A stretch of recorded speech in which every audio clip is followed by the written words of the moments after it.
شايفين المكان الجامد ده؟ شايفين الكراسي دي؟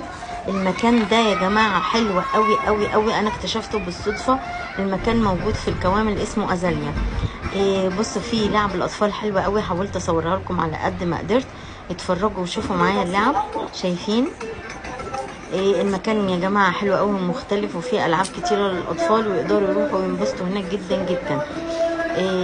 انا صورت لكم اغلب المكان. يعني شايفين هنا في منطقه العاب برضو للاطفال حلوه قوي، وكمان الارضيه بتاعتها مش ناشفه عشان لو طفل وقع لا قدر الله ما يجرالوش حاجه.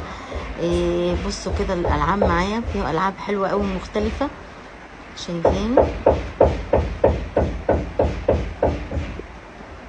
المكان بجد يا جماعه حلو قوي، وكان الجو حلو قوي امبارح، وانبسطت جدا جدا جدا.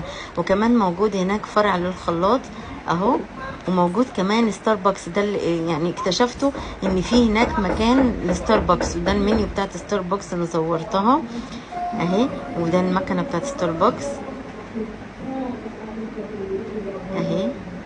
ورحت طلبت بقى ايس كوفي بالشوكليت، والراجل كتب لي عليه مساء الجمال، وكتب اهو مساء الجمال، وكتب لي اسمي، كتب اسمي برضو شيري اهو. وكان طعمه يا جماعه خطير كده. والله جامد، جامد قوي، جامد جدا اهو. تعالوا جربوه هنا في ازاليا في الكوامل.